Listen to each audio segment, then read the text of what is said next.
My dear student, আশা করি তোমরা সকলেই ভালো আছো।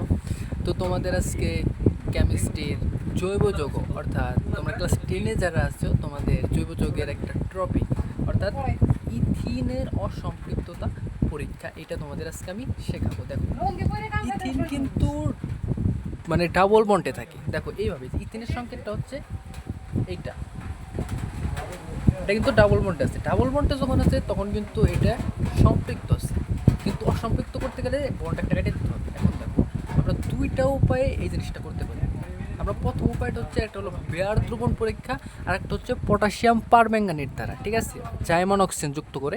তো ওইটাই কিন্তু আমরা তোমাদের এখন দেখাবো। দেখো আমরা প্রথমে CH2 অর্থাৎ আমরা ইথিনটাকে কিন্তু ভাইয়া এখানে লিখে নিয়েছি। এখন দেখো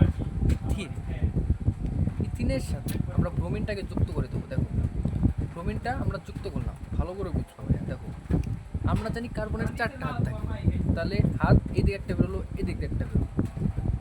এখন এখানে তো 2টা আছেই, আর আমরা জানি বিক্রিয়ার সময় একটা বন্ড ভেঙে যায়, তাই না? বিক্রিয়ার সময় কিন্তু সব সময় একটা বন্ড ভেঙে যাবে। দেখো ভাইয়া, তাহলে একটা যদি ভেঙে যায় তাহলে 3টা পাইছে, আর একটা ভেঙে এদিকে আসবে। এখন দেখো এই দিকেটা তো মেকআপে আসছে। দেখো হাইড্রোজেন কিন্তু দুইটা রয়েছে। এখন আমরা ব্রোমিন যেটা আছে, ভালো করে দেখো ভাই, এই যে ব্রোমিন, এই ব্রোমিনটাকে আমরা এইভাবে লিখতে পারি না, সরি এইভাবে আমি নিচে লিখতে পারি। তো এটা এখানে আছে, তো আমরা আগে সাজাই। দেখো আমরা কার্বনের 4টা হাত বানাইছি, কিন্তু একটা তো আমরা মেকআপ করতে পারি না।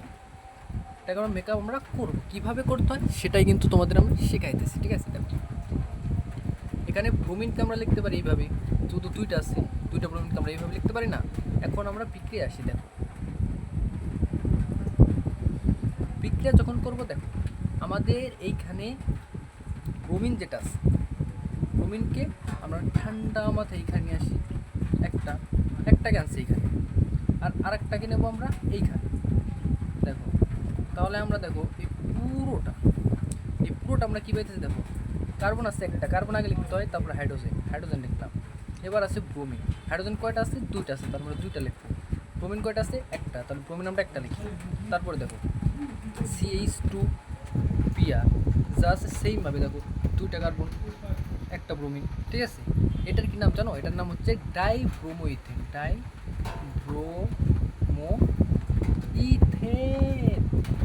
ঠিক আছে?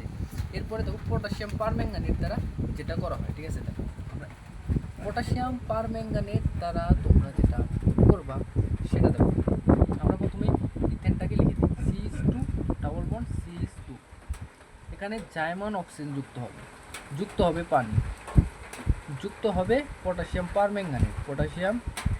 পারম্যাঙ্গানেট, ঠিক আছে? দেখো যুক্ত হওয়ার পরে সেইমভাবে তুমি ভাইয়া 4টা হাত বের করবা, 2টা হাত এইদিকে আছে, আর সেইমভাবে ভাইয়া এখানেও 4টা হাত বের হবে, 2টা আর এদিকে একটা, 3টে। তাহলে দেখো এখানে অক্সিজেন যেটা, আচ্ছা আমরা এইদিকে এখানে আমরা ভাঙার পরে দেখো এখানে পানিকে আমরা কোনভাবে লিখতে পারি। দেখো ভাইয়া এখানে অক্সিজেন একটা আছে, 2 দিকে 2টা হাইড্রোজেন থাকবে, তাই না? দেখো 2 দিকে 2টা হাইড্রোজেন থাকবে, তাই না? এখন আমাদের এই জাইমান যেটা আছে এটা আমরা এখানে লিখি, সমস্যা আছে, তাহলে 2টাকে আমরা আলাদা করে দিই।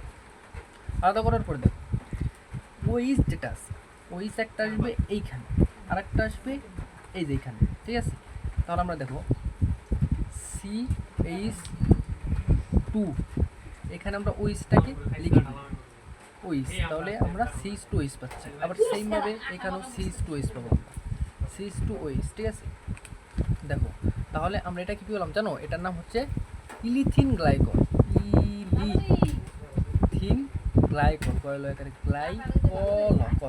ইলিথিন গ্লাইকল, ঠিক আছে? এই 2টা প্রক্রিয়ায় কিন্তু ভাইয়া তোমরা অসম্পৃক্ততা পরীক্ষা করতে পারো। এখন তোমাকে আবার এই দেখো এখানে যেমন ব্রোমিনটা করছি, ব্রোমিনের কিন্তু লাল বর্ণটা বিনষ্ট হবে এই বিক্রিয়া, আর এটা হচ্ছে পটাশিয়াম পারম্যাঙ্গানেটের গোলাপি বর্ণটা বিনষ্ট হবে। অর্থাৎ ভাইয়া তোমাকে বলে দিতে পারে সরাসরি যে বেয়ার দ্রবণ পরীক্ষা দেখো, তখন তোমাকে শুধু এটা দেখাতে বলবে। আবার যদি বলে যে 2টাই দেখাতে বলে, যে বেয়ার দ্রবণ আবার পটাশিয়াম পারম্যাঙ্গানেট, মানে 2টাই যদি বলে তোমাকে 2টোই দেখাতে হবে। অর্থাৎ ভাইয়া তোমাকে 2টোই শিখতে হবে ভাই, এটার বিকল্প নাই ভাই, এটা শিখতেই হবে। তোমরা ইন্টারমিডিয়েটে যখন যাবা তখন এটার কোনো বিকল্পই নাই, তোমাকে এটা শিখতে হবে মাস্ট। আর যদি ভাই ভিডিওটা ভালো লেগে থাকে অবশ্যই কিন্তু লাইক সাবস্ক্রাইব করতে ভুলবা না, আর আমাদের পাশেই থাকো, ঠিক আছে? তো সবাইকে ধন্যবাদ।